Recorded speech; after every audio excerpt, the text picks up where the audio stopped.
لو أنزلنا هذا القرآن على جبل لرأيته خاشعا متصدعا من خشية الله.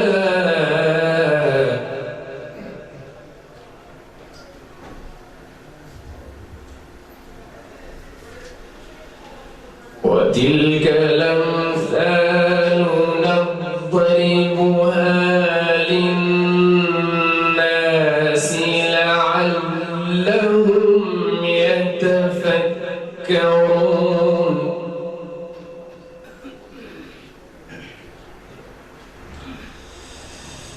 هو الله الذي لا إله إلا هو عالم الغيب والشهادة هو الرحمن الرحيم.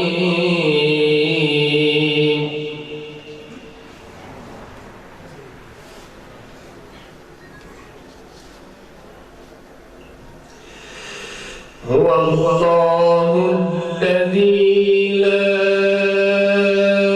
إله إلا هو الملك القدوس السلام المؤمن المهيمن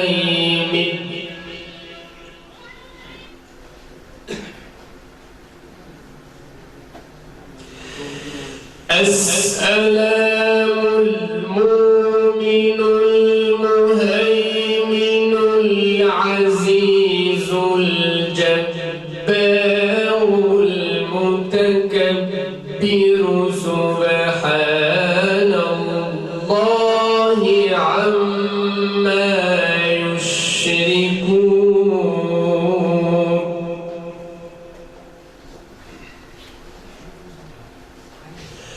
هو الله الخالق البارئ المصور له الأسماء الحسنى يسبح له ما في السماوات والأرض يسبح له ما في السماوات والأرض وهو العزيز الحكيم.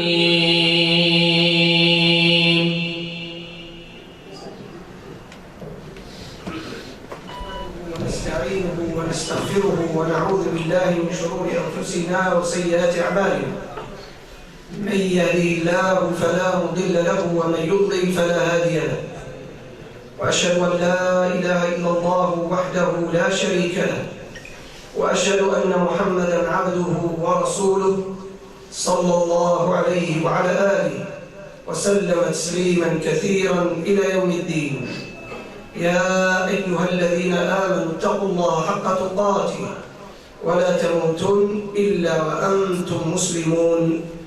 يا أيها الناس اتقوا ربكم الذي خلقكم من نفس واحدة وخلق منها زوجها وبث منهما رجالا كثيرا ونساء، واتقوا الله الذي تساءلون به والأرحام إن الله كان عليكم رقيبا.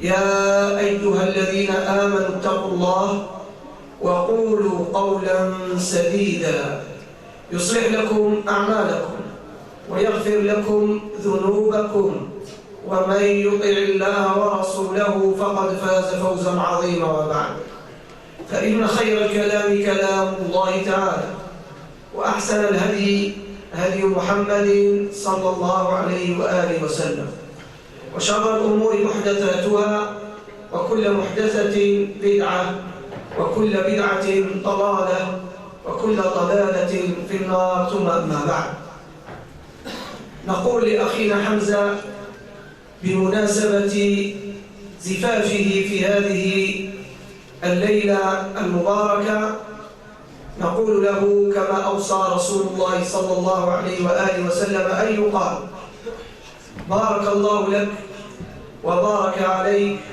وجمع بينكما في خير. فبارك الله لك وبارك عليك وجمع بينكما في خير. ثم نقول لهذه الوجوه النيرة الطيبة التي أجابت هذه الدعوة: طبتم وطاب ممشاكم وتبوأتم من الجنة منزلا. ثم يسعدني ويشرفني أن أكون اليوم حاضرا وضيفا عند ابننا وأخينا حمزة وعائلته الطيبة المباركة، وهو أحد شباب مسجدنا مسجد ابن تيمية. أسأل الله أن يجعله ذخرا للإسلام والمسلمين هو وإخوانه. معاشر الشباب، معاشر الحضور، في كل مناسبة مثل هذه المناسبات أقدر خطيبا ومتكلما، وأغلبكم يعلم ما سأقول، ولكن الذكرى تنفع المؤمنين، فإنني لن أمل ولن أكل أن أذكر وأذكر حتى تستقر هذه المعاني والأهداف التي ندعو إليها، وهذه الدعوة المباركة التي شرفنا الله عز وجل بالذود عنها وتبليغها وتقديمها للناس، وهذا المنصب الذي هو من الأمانة ومن الشرف بمكان. لن نكل أبدا حتى نلقى الله عز وجل ونحن على ذلك غير مبدلين ولا مغيرين. إننا نذكر مرارا وتكرارا بالأصول التي بنى الله أو بنى رسول الله صلى الله عليه وآله وسلم دولته، وكأني أسمع إليه وأنظر إليه. بأبي هو وأمي رسول الله صلى الله عليه وآله وسلم، وإني لا أشك طرفة عين ولا يخالجني الشك أبد الآبدين أن من ثناياكم أو من بينكم من لا يحب محمد صلى الله عليه وآله وسلم، فإن الله شرح صدور أهل الإيمان والإسلام وجبلها على حب محمد صلى الله عليه وآله وسلم، بل إن النبي صلى الله عليه وآله وسلم أحبه العدو قبل الصديق. لكل من يقرأ سيرته ويتدبر أحواله كيف لا، وقد قال الله مذكرا ومنبئا لأهل الإيمان: لقد جاءكم رسول من أنفسكم عزيز عليه ما عنتم حريص عليكم بالمؤمنين رؤوف رحيم. هذه الحقيقة ينبغي أن تكون نصب عين كل مسلم، فلا وربك لا يؤمنون حتى يحكموك فيما شجر بينهم. قل إن كنتم تحبون الله فاتبعوني يحببكم الله. حب الله وحب رسوله صلى الله عليه وآله وسلم أول مقامات الإيمان. معاشر المسلمين، ينبغي للإنسان المؤمن أن يعلم أنه لا إيمان بدون حب لله ولرسوله، ولذلك كان شرطا في كلمة التوحيد حب الله وحب رسوله صلى الله عليه وآله وسلم. لا يمكن أبدا أن يتجذر فينا حب رسول الله صلى الله عليه وآله وسلم دون حب الله ودون حب هذا الدين الذي بعث به رسول الله صلى الله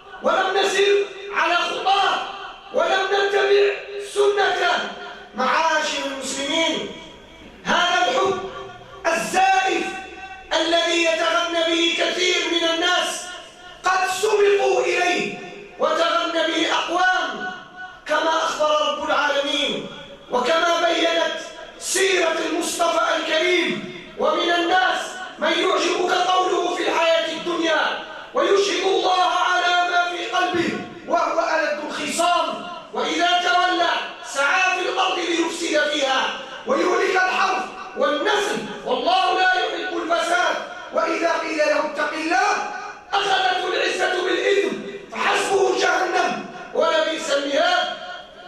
إنني أنظر إلى هذه الآيات وأنظر إلى أحوال أمة الإسلام في زمن الغربة التي أخبر عنها المصطفى الكريم صلى الله عليه وآله وسلم، وهو الذي قال في الحديث المشهور المحفوظ: بدأ الإسلام غريبا وسيعود غريبا كما بدأ، فطوبى للغرباء.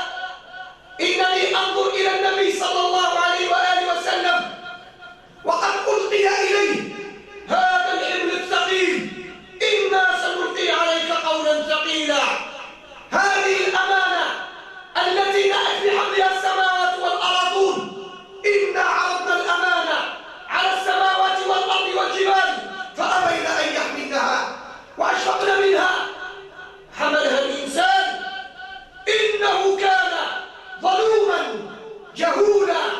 معاشر المسلمين، وهو يدعو قومه وقد كذبوه وعارضوه ونابذوه العداء وقذفوه بأبشع التهم: دجال، كذاب، ساحر. هكذا يقال إلى نبينا الكريم: مجنون. لا والله، ليس رسول الله بمجنون ولا بكذاب، بل هو الصادق الأمين الذي ائتمنه رب العالمين على وحيه. معاشر المسلمين، إنني أنظر إلى رسول الله مكتئبا وقد قال له رب العالمين: وإنا لنعلم أنه يضيق صدرك بما يقولون. يضيق صدرك، هذا رسول الله ويضيق صدره. نعم معاشر المسلمين، انظروا إليه وقد قال الله له: فلعلك باخع نفسك على آثارهم إن لم يؤمنوا بهذا الحديث أسفا. يا محمد، إنك تحمل همهم وتكتبت لشأنهم إن لم يؤمنوا بهذا الحديث أسفا عليهم، حسرة عليهم. نعم معاشر المسلمين، يتنقل النبي من بيت إلى بيت يبلغ دين الله، كلمة تدين لكم بها العرب والعجم: لا إله إلا الله. ما أقصد هذا الدين؟ قام على كلمات بسيطة: كلمة التوحيد التي قاتل أهل الشرك وكان أهل النفاق فيها رسول الله صلى الله عليه وآله وسلم. لو ضربت منا 100 كلمة لأعطيناك إلا هذه الكلمة، كلمة التوحيد. قام النبي صلى الله عليه وآله وسلم في يوم عرفة خطيبا في الناس يؤسس إلى الدولة العظيمة التي بناها وستبقى شامخة صامدة ما بقى الليل والنهار حتى يرث الله الأرض ومن عليها. نعم، ستبقى الأمة التي بناها رسول الله صلى الله عليه وسلم شامخة، وستبقى الأمة التي اختارها الله باقية خالدة إلى أن يرث الله الأرض ومن عليها، لأن الله أراد ذلك. كنتم خير أمة أخرجت للناس تأمرون بالمعروف وتنهون عن المنكر وتؤمنون بالله. يقوم النبي صلى الله عليه وآله وسلم يذكر الناس ويبين لهم الأسس التي ينبغي أن يتبعوها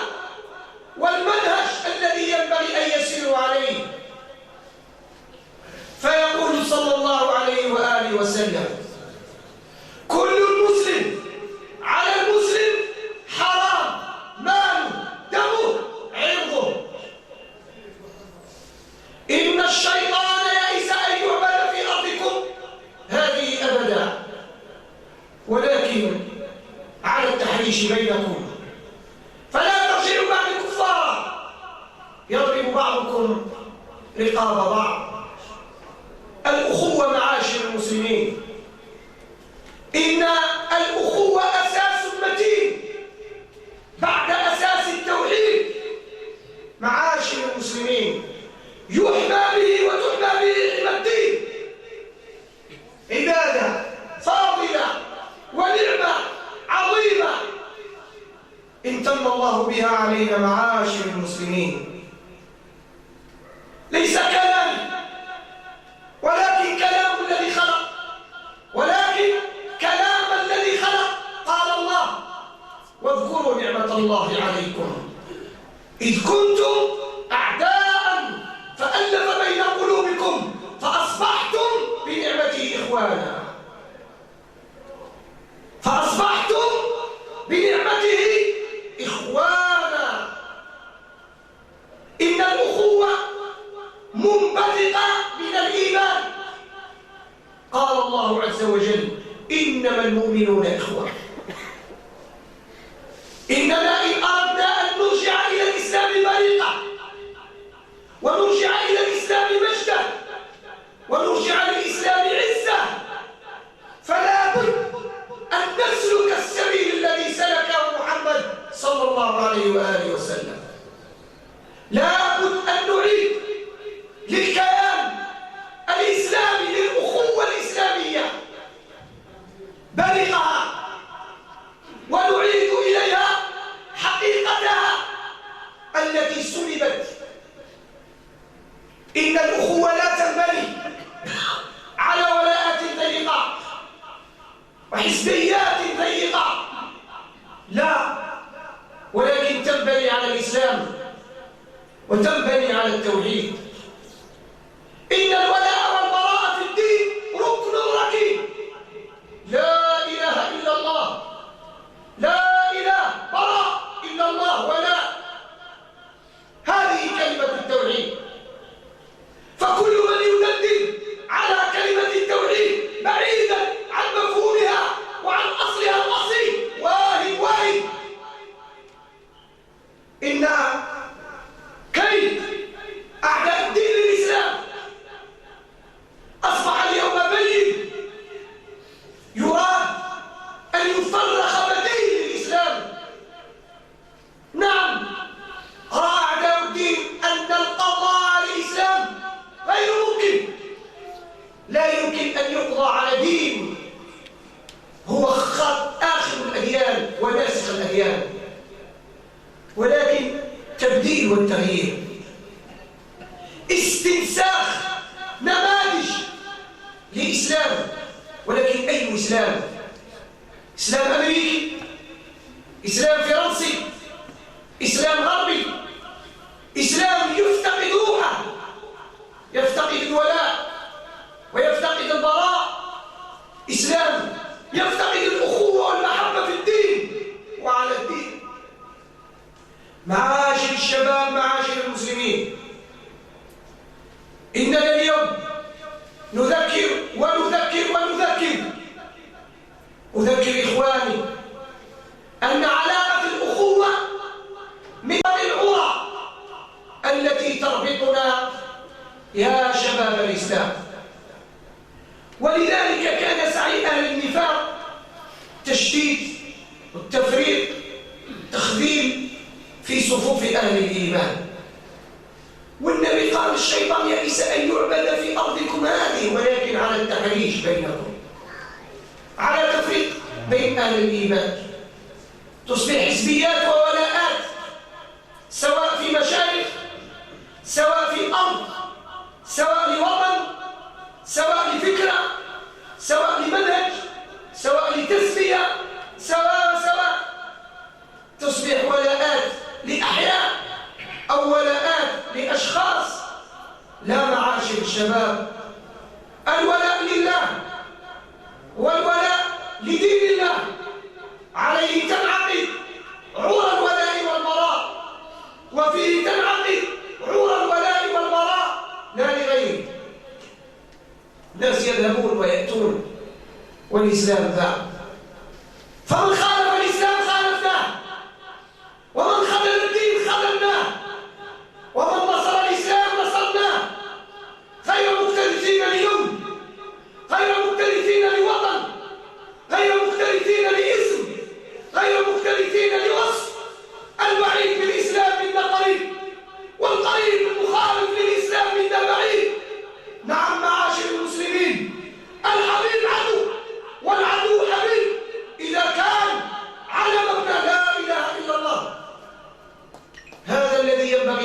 الحق. وهذه الشجرة التي ينبغي أن تغرس في القلوب، وأكلها يكون من ثمر طيب كما ضرب الله لها مثلا في القرآن. الأخوة ليست كلمة قال ولا عواد، أخوة عايش في الحقيقة. عيش أيها المسلم مع إخوانك، عيش أيها المسلم بالإحساس عندما تحس محبة إخوانك لك ومحبتك لهم. ولذلك النبي صلى الله عليه وسلم قال: إذا أحب الأخ أخاه فليخبره أنه يحبه. النبي صلى الله عليه وسلم قال: تعالوا تحابوا. مقومات اللي تعين بعد ما بين فضائل الأخوة، أحاديث كثيرة ذكرها الله عز وجل. إن يوم القيامة أقوام ليسوا بأنبياء ولا شهداء يغبطهم الأنبياء والشهداء لمكانهم من الله أو لقربهم من الله. قال: صفهم لنا. قال: إن وجوههم نور وإنهم لعلى منابر من نور. قال: من هم يا رسول الله؟ قال: هم المتحابون في جلال الله في روع الله. ما تحابوش على مال، ما تحابوش على مصلحة. بئس الأخوة وبئس الرابطة. قال الله: تحسبهم جميعا وقلوبهم شتى. روابط ثانية، روابط دنيوية ربطتهم، فكانت هذه الأخوة زائلة وهذه العلاقة زائلة لزوال المصالح، لزوال تلك المصالح. تنبهوا يا معاشر الشباب، تنبهوا لذلك. فلذلك النبي لما دخل المدينة كان فيها الأنصار